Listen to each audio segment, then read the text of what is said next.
so excited to talk to you today, and thank you for everyone who is joining us.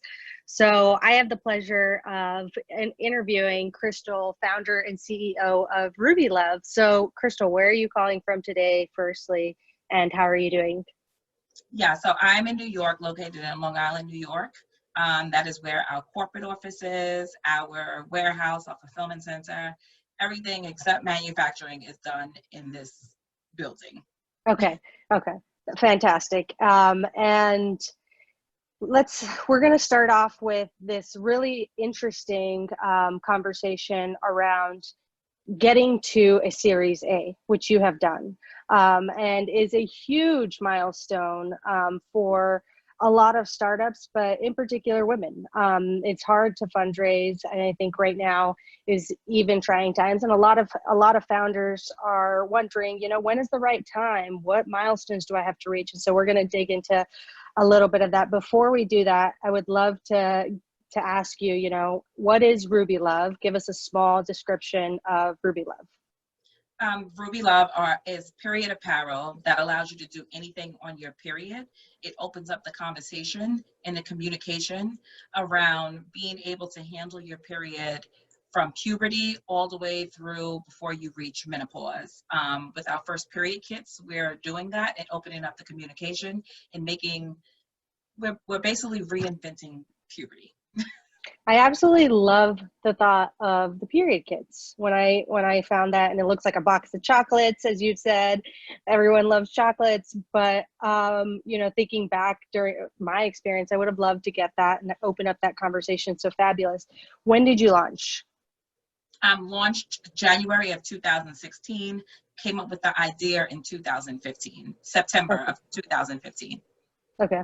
And so in my opinion, you have a remarkable story, one that I personally resonate with hustle at its core, bootstrapping your business completely. And as an investor, I think it's important that the founder has proximity to this problem. And so tell us a little bit more about, in 2016, what led you to launch Ruby Love?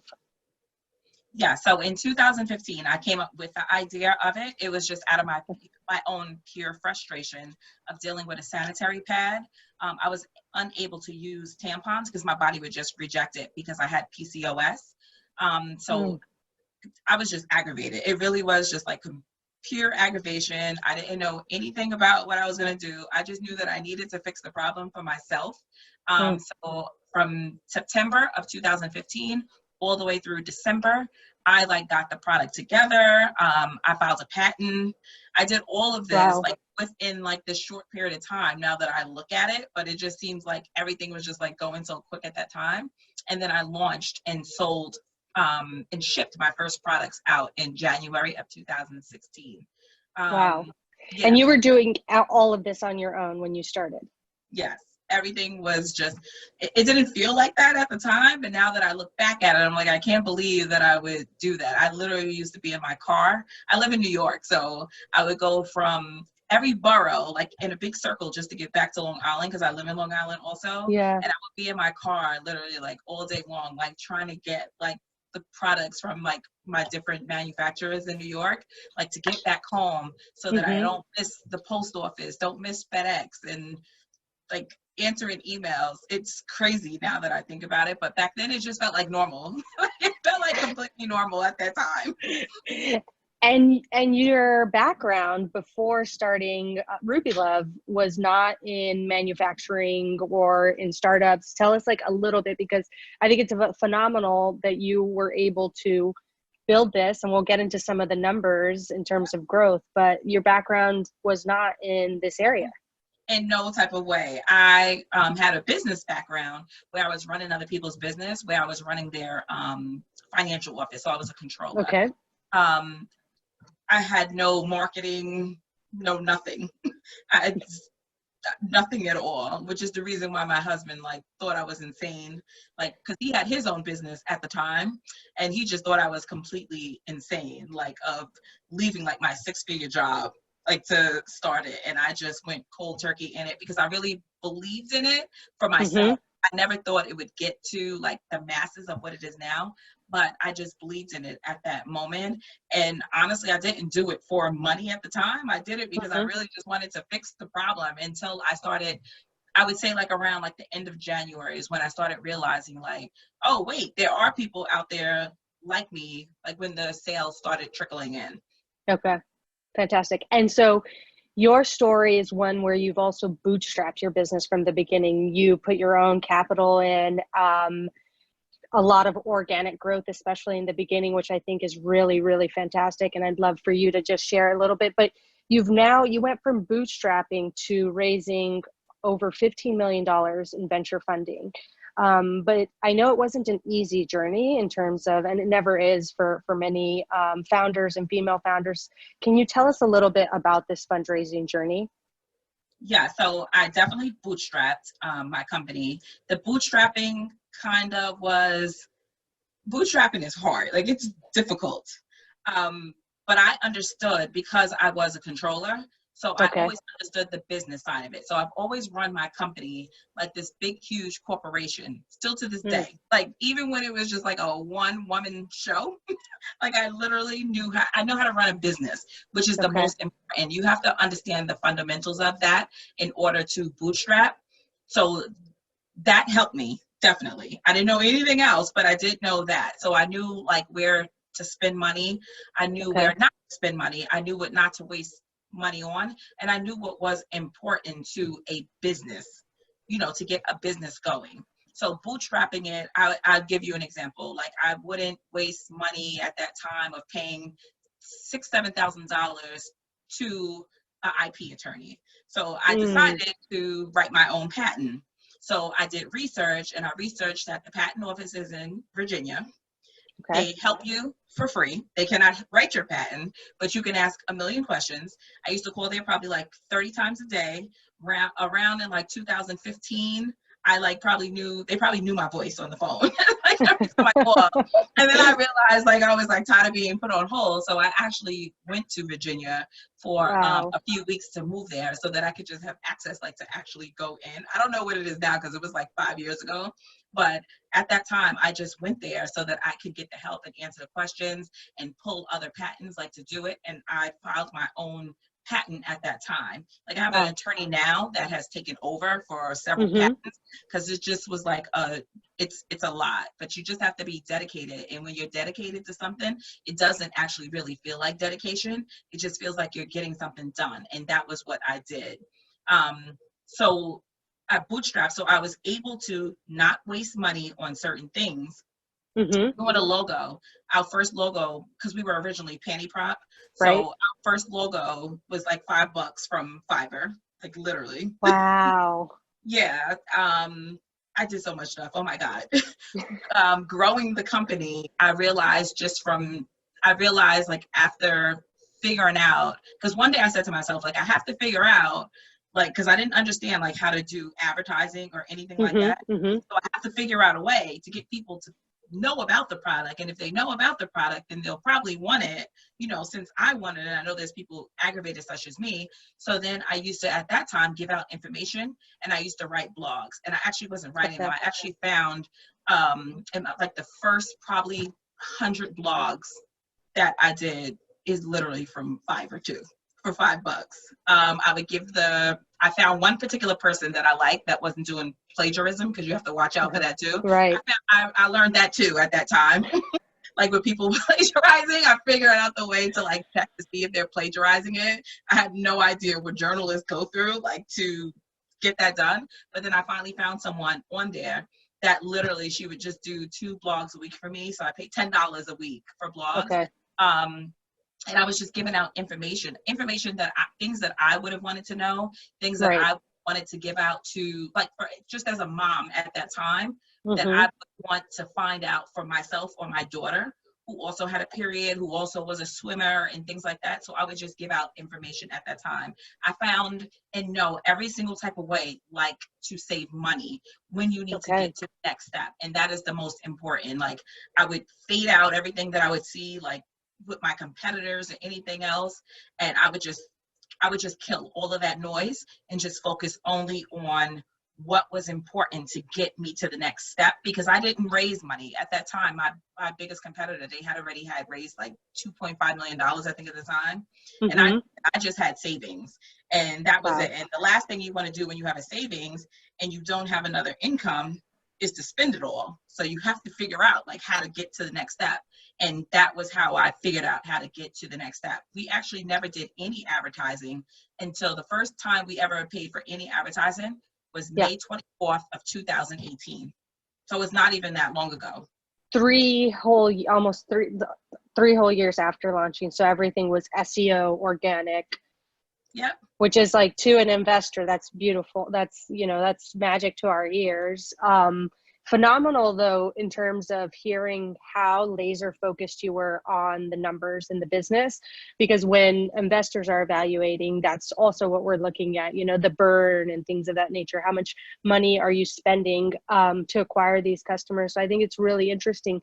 When did you raise your seed? When did you know, okay, I've grown so much that now I need outside capital? Yeah, so I never raised the seed. I went straight to the Series A. So I tried to raise Good question. Yeah, good question. So a lot of people aren't aware of this. Yes, a lot of people don't. They always ask me, like, when did I raise the seed? I didn't, but I did try to raise a seed. I wanted to raise like 500. I think my first time of trying to raise, I think it went from like $100,000, like very, very beginning. And then I tried like 500, but I really didn't try. Like, now that I know what it takes, like, to raise a fund, a lot of people go through, I really didn't try, because I felt like I would make calls or I would send emails. Some people would tell me no or whatever, but I didn't really spend a lot of time. I probably spent, before I actually raised my Series A, I probably spent from 3 years, 4 years, like 3 years, probably 2 weeks total, like total. I'm trying to raise money, and that's nothing. No, because I would just hear like a no, or so I just felt it was wasting my time. Like, I had my company to like focus on. And you were getting revenue. You had a pretty good growth. You went from, I know you had a goal of 500,000, and you hit 1 million, and then your million goal went to 5 million, and now you have over $20 million in revenue. Yeah, so revenue today is 25 million, but I bootstrapped all the way up to 10 million. All the way up to 10 million. Okay, so tell us a little bit about the journey when you that, like, you're sitting down, you're running your business, and you decided, I'm not going to do the seed. When was it though that you decided, okay, this is the time I'm going to double down and take outside capital for a Series A? At what was it? What are the markers that people should be looking for when when you ask yourself, because again, not every business needs to take outside capital, especially venture capital, but what was that thought process like for you? So that was in 2018. I had did 2 things. I was invited to Founder University by Jason Calacanis, and I also was invited to Transparent Collective, which is run by James Norman. So I did the Transparent Collective first. They fly you out to San Francisco, and I had never been to San Francisco before. I was going to go prior for 500, but I got declined for 500 startups. Okay. And then after I was established, they actually accepted me, but I turned it down because I realized I was too far along. Right. But in the beginning, I did try to get into that accelerator. So I had never been to San Francisco before. Transparent flew, I think they do like 6 companies at a time, and they help you work on your pitch deck. And at the moment, for the 3 days, it's either 2 or 3 days that I was there in San Francisco, they put you in a hotel and they help you. They're if you can get accepted into that, it is like amazing, because they help you with your pitch deck. And at that time, when I went there, I was already, I think I was already at like $4 million when I had that. And most people wouldn't even do that at $4 million. But I was like, you know what? I'm going to try this one time and one time only. And if it don't work, then I'm going to proceed on, because I always knew that the company and myself would be all right. So I got there, and again, I was always way more far along than any company, anything that I've ever joined. So I went there, but what they taught me, especially James, he taught me how to tell my vision, which is what I was missing. And that is what I think that a lot of, especially women, and especially like Black women, within this, like when you're starting a company, you're so like, we're so afraid. And I'm not afraid of anything, so I wasn't afraid. It's just that I didn't know how to tell the story. But I speak to a lot of women now that come to me all the time, like to ask me, and I realize that their vision, I see myself in them a lot. Like at that time, I didn't know how to be a unicorn. That's the best way. Like unicorns aren't real. Like they just are not. Or maybe they are, but they're not real. But for some reason, VCs love unicorns. So what he taught me, and within that program of Transparent Collective, they taught me how to visually tell my story with all of this revenue. And that was the piece that I was missing. So after I finished that, like within like 3 days, I was shipped back off to Jason Calacanis's incubator at that time. And then Jason, if anyone knows Jason Calacanis, he's very direct, he's very blunt. He is amazing. And I'm the same way. I'm very direct and I'm very blunt. So I resonate with people like that because I don't like people telling me lies. I'd rather you tell me the truth. And the first time that I met him, it was at Founder University. He asked me to come into a room to pitch him and his team. And he just was like, please just get to the point. And when he said that, I just was like, okay. And I just told him exactly what it is. He was like, I get it. He heard the revenue. And then I was in his incubator. And then his incubator, I was flying back and forth from New York to San Francisco every single week, Wednesday through Friday, you go. I didn't stay there. I flew back and forth, and then he puts you in front of top investors that you normally would not even get, that probably wouldn't even take your call, like half of the time, like back then. And at that time, I was able to get 11 term sheets. And then I chose the one that I got to close my deal with one investor. And I still was that same Black woman, same like single founder, which is like disaster in Silicon Valley. And all the data and traction, nothing had changed. It was really focusing on your story, positioning yourself correctly for investors in the market. And I think, can't tell you and everyone else how critical that pitch is, that deck. And then when you're in front telling your story, because oftentimes, especially even on A, they're looking at traction, which you had, and then those like revenues and growth, but it's still you. They're looking at you as a founder. And so it's phenomenal in terms of what you did. Do you think that the timing was right? If you're looking back at like when you raised, should you have raised sooner, or you thought like, you hit the Series A when you should have? It's hard to say. So for myself, I feel like the timing was correct. I'm glad that I didn't raise before. I'm glad that I never raised that 100,000 or that 500,000 that I was trying to raise prior. I'm 100% happy I did not do that. I think that the more further along that you can get yourself, and the better, bigger vision that you can see for your company for the future, I think that puts you in a better position. And I think that that's what allowed me to be in a better position, because not every deal is a good deal.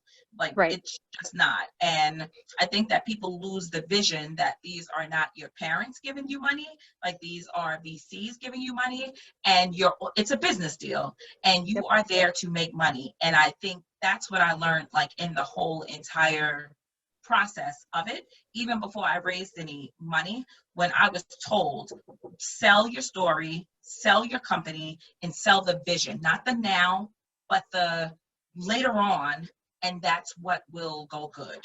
And that's what will be on your side. And if you don't believe in your company without someone telling you to believe in your company, and you're not able to see like that long-term vision, then and make it into a snippet, then you're just not ready to raise. And oftentimes one of the challenging things, especially I could imagine as a solo founder, is when you're fundraising, that's taking you away from the business. So that you were flying back and forth, it's taking you away from the day-to-day business. And sometimes for some people it's 2 weeks, some people it's 6 months. So it really varies, especially for, the earlier stages, getting that first check. So one question around this was, and I think I know the answer, but what was your superpower to get to this, to close the Series A, to get 11 from beginning where it was like the focus on the numbers to getting 11 term sheets, which is crazy. Yeah, so it is the two things. It's the vision and the revenue, like the traction of Yep. what got me to that, and was able to now put myself out there and say, like, this is what it is, and have it really kind of have like a proven track record. Like, every company is always trying to prove their track record, no matter Mm-hmm. what stage you are. I don't care if you're a small startup to a big 500 corporation, you're still always doing the same things. Reiteration is just changing your mindset of like going from one to another stage. Like, when I had 0 revenue, my goal was to get to 100,000. Then when I got to 100,000, my goal was to get to 1 million in revenue. And then when I got to 1 million, it was to get to 5. But now, at, say, when I got to $10 million, my next Mm-hmm. mindset is to get to $100 million. And that is a completely different ball game altogether, where you have Absolutely. to think differently, and there's certain things that you cannot do. And I think that's where people struggle with, like, that you have to change your mindset as to where you are if you want to be successful, and you're not you, so to sense, but your company to be successful. And you always have to sometimes take yourself back just for a moment of why you Mm-hmm. really truly started the company, and not to lose your vision, because there's so many things that's out there that can just blur that completely and have you think a different way. And I just stayed away from all the noise. Even to now, I just completely stay away from it and focus on more of the positive, because you can't please everyone. There's no company that can, there's no one that can. And I think if you stay within that and live in reality, I think Right. that you understand and that you can be successful.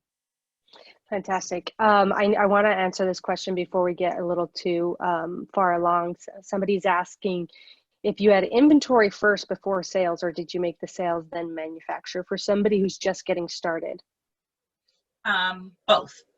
So you get inventory to see how it's going to sell, but you don't spend all your money on inventory, because what if it doesn't sell? What if your product is wrong? Like, you're Yep. always, every company is always reiterating and fixing, because then you start speaking to your customers and learning, like, what your customers like, what your customers don't like. Like, every team member that works, I have over 40 employees, and everyone that works for this company knows our customer base. Like, they learn it within like 30 days.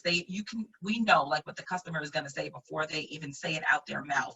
Like, as soon as you pick up the phone or open an email, you know exactly what it is, from the people who are happy, which is 99% of them, and the 1% that just absolutely hate us. And then we got to come to the point where, like, you just have to know like what is right for your customer. So I would say, as far as like the inventory question, I would say you do both at the same time. I know that's probably not the answer you're looking for, but you do both, because you sell it, but you get it. You have it, Mm-hmm. Mm-hmm. and then you sell it, and then you see the demand, and then you go back and you re-up on what you have. And I think one of the things that has led to your success in terms of, which is, having such a laser focus on the business and the data side, but then also on the customer, the fact that you started fulfilling from your basement and now you have this big warehouse, but you also played every single role. You were customer service, you were fulfillment, you Yes. did every single, role at Ruby Love. And I think that takes a lot, but it gives you a sense of understanding that you're not asking your employees to do something that you haven't experienced or haven't done yourself. And so you're really understanding what the customer needs. Yes. So for the first 6 months, everything was completely me. And just like you said, it's an understanding of, like, when one of my managers tell me something happened, like, would say, I know right away, like, what it is or how to solve it, Mm-hmm. or how to get to it. Or maybe it doesn't have to be solved. Maybe it's a problem that as a company, like, we just can't solve. Like, this is out of our, realm. And then by understanding that, you don't, like, you completely understand everything that's going on. So I definitely suggest to everyone that you need to be able to, especially in the beginning. It's kind of late now. Like now I cannot do everything myself. I just Of can't. course. And that's why I have a big team. But in the beginning, it's very important to know like what your company is about and what your company is doing, because if no one else knows, like where do you go from there? You have to teach yourself stuff. A lot of people like to use outsourced things. I know a lot of people who use outsourced advertising. We don't do that. Everything is in-house because you have to understand. And then what if that company just goes away, like the agency or whatever you listed, and now you're scrounging around. You need to understand thoroughly, like your company, the ins and outs altogether, especially like to explain it to someone, in every sense, or to understand when something is right or wrong and to make, professional decisions. And what are some of the other either frameworks or markers that founders on here should, if they've either raised a pre-seed or raised some sort of capital and are looking to get to the Series A milestone, or maybe they haven't raised any, I think you are a unicorn, maybe they haven't raised any capital and they want to get to that Series A. What are some other either frameworks or markers that they should keep in mind to successfully be prepared to succeed in closing a Series A? So to succeed in closing a Series A, you have to paint your own unicorn. I tell everyone this. You literally have to paint your own unicorn. Unicorns are not real. Like unicorns are not real. But VCs love Crystal's real. unicorns and people are real. So and your story is real and the vision of your company. I think that's the only thing. Whether you have revenue or no revenue, the most important part of it is telling your story and painting that big vision in the most simplest way that people can understand. I've seen so many people pitch and I'm sitting there and I'm like, I do not even understand what your company is about. And that is like the biggest no altogether. And if you cannot explain your company, like I said, in a snippet form, and really like make someone believe in what you're doing and believe these VCs want to make money. Like you have to feed them this story of where they are going to make money. And if you can do that, then anyone can raise funds if it's the right fit for their fund. Tell us about some of the growth from, just maybe at a high level that you were experiencing to give some of the participants an understanding of what, a successful founder was experiencing in regards to growth. Because a lot of times that's what we're looking for. I think you had fantastic revenue, but oftentimes there's some people on here who may have, an app and there's still growth, milestones. So what were some of the growth goals that you had or that you reached? As far as like growth goes, the short form of that is you have to know who your customer is. Every product and every company has a customer, regardless of what it is, whether it is like a consumer product or software or app or anything, hardware. Every company has a customer base. And your audience is the most important. I think that people, when it comes to growth, people are trying to a lot of times pretend like they're bigger than what they are. And that gets you nowhere. I think a lot of people are afraid to put themselves out there because they don't want to hear the negative.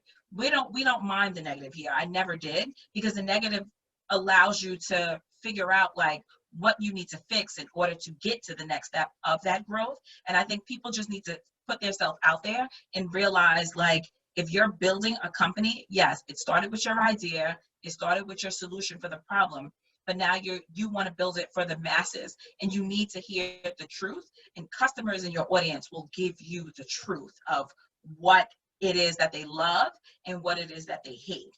And not saying to listen to everything, but that also gives you some sort of ground so that you don't waste money when you're trying to grow and scale, where you just come back to reality to say, like, this is where we need to go. Like, everything that you think is going to happen doesn't. Like, my customer base of my first 3 months is completely different who I thought my customer base was. And that's because I put myself out there and I put the company out there forefront for those customers to be able to find us and to be able to say, like, this is who I am. And then I took that particular customer base and then I scaled and I grew that.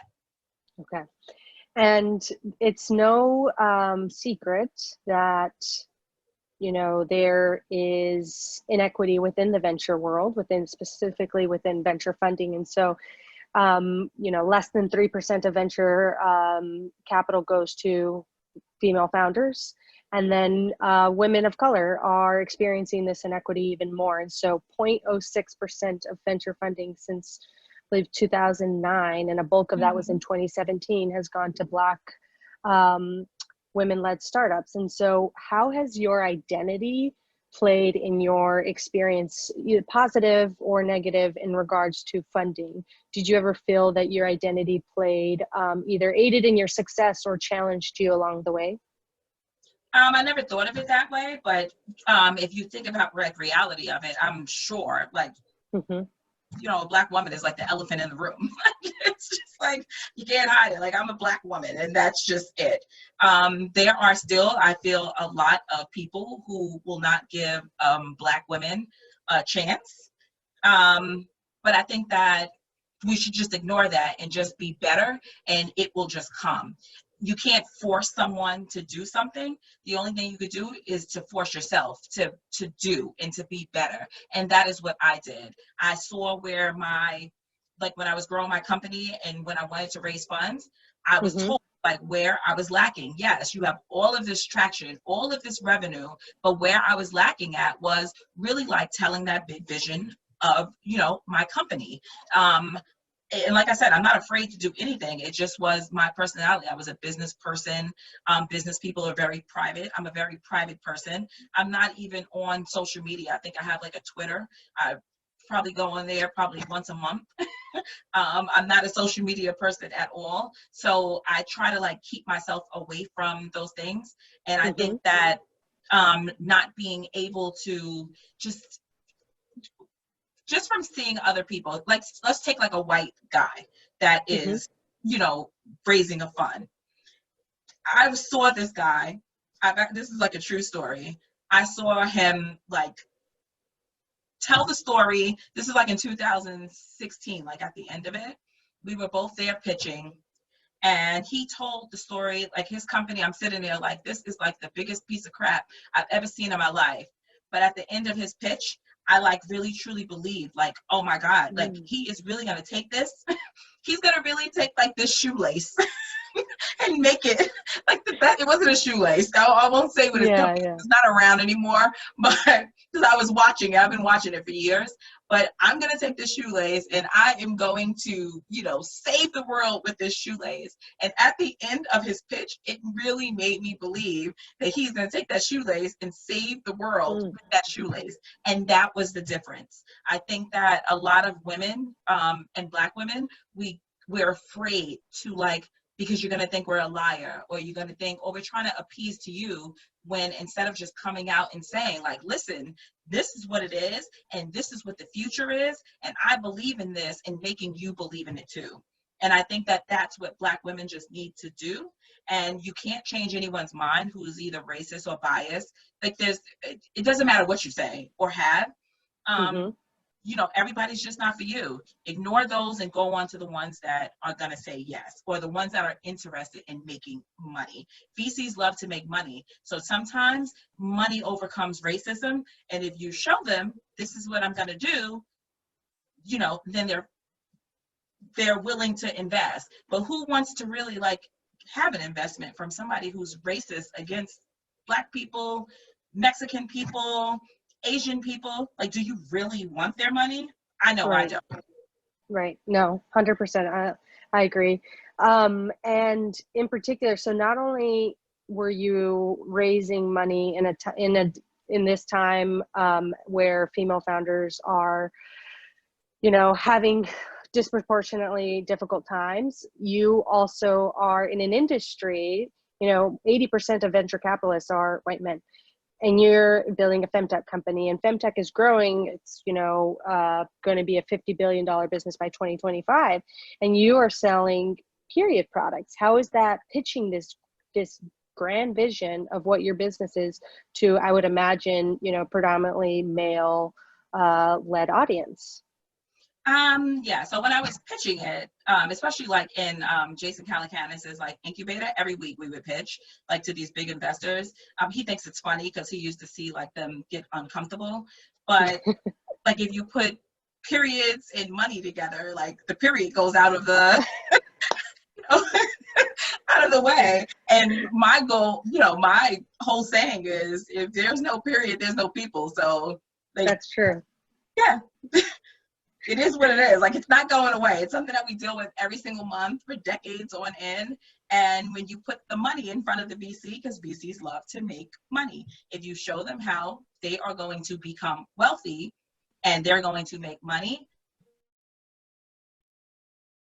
I don't think the VC is even so deep into the product itself. That's just my take on it. Like, I just don't think there is, which goes back to the racism piece. Like, why do I want to make someone wealthy? That's racist against Black people. I just don't. So if I know that you're racist, then you're just not for me, because I want to become wealthy, and I don't want to make you wealthy along with that if you're racist against my race. I hear you. And so you did a couple of things. You really knew your customer.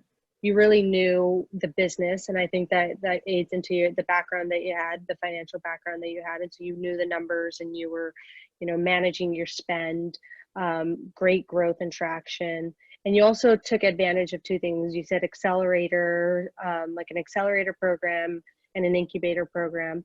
Were there any other, people along the way, advisors or things that you would advise other founders who are just getting started to lean into? Yeah, so I had no network. I had no advisors. I still don't have any advisors or anything. I need some, I think. Like, I really do. But I did not from the time that I started. So what was my best friend and my advisor was researching.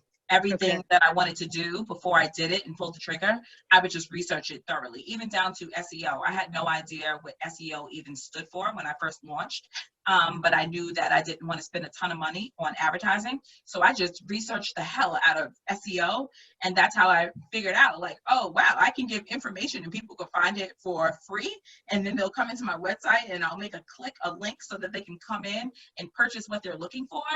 That's what SEO is. And I just taught myself that very thoroughly, like just by researching and reading every single thing that had to do with it. Even when it comes to like a mentor, my mentors I don't have any like physical mentors, but if you go online and you look at people's podcasts, look at all their interviews, I say Sarah Blakely is my mentor. If you look at all of her interviews and things, I actually got a chance to meet her, like, she basically answers your question if you really like research her and really like listen to every interview that she has done.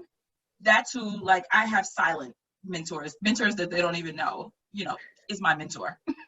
I love it. And the fact that, and I think it's critical as founders, but leaders, just to be able to stay up to date with that information and consume to continue to be growing, which I can imagine is challenging when you're running, a business that is at 20 plus in revenue with 40 plus people.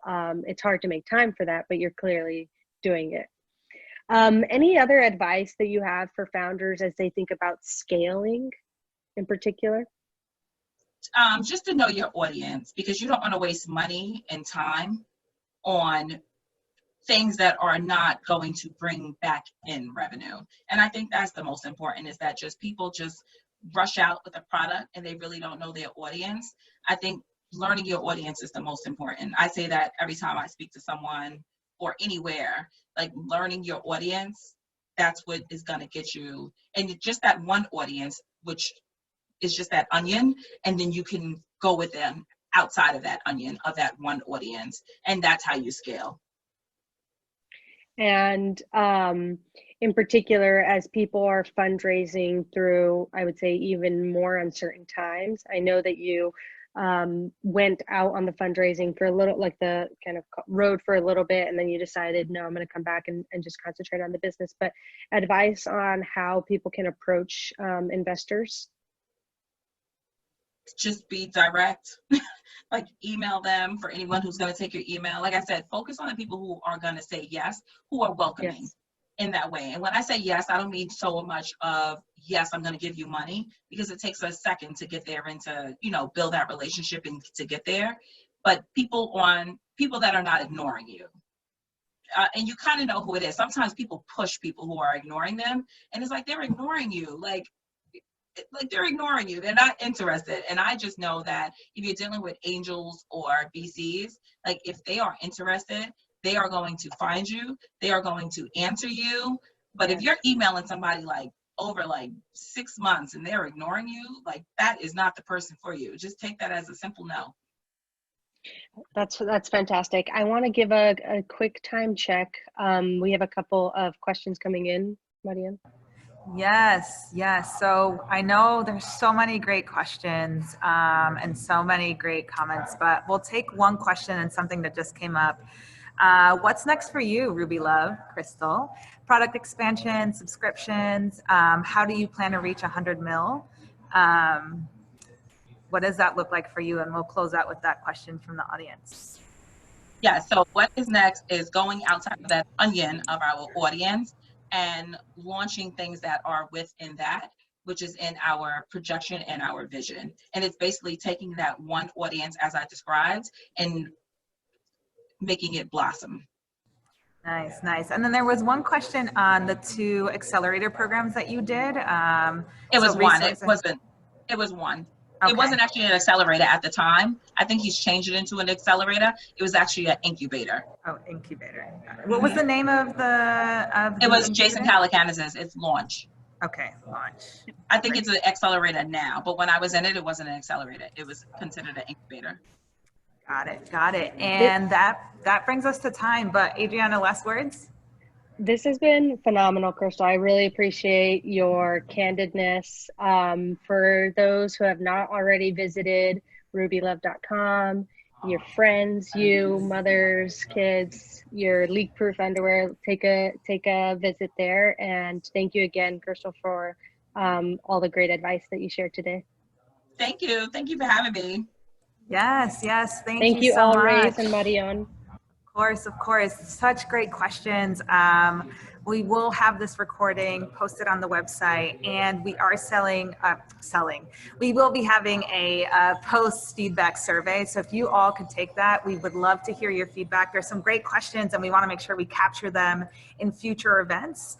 But thank you again, Adrianna and Crystal. It's been great to see your perspectives and hear the evolution of Ruby Love, and looking forward to where you go to next. And thank you everyone for joining us. Yes, it's been great. Have a great rest of the week. It's Tuesday. Great rest of the week. Have a great one, everyone. Thank you for joining. Bye. Bye.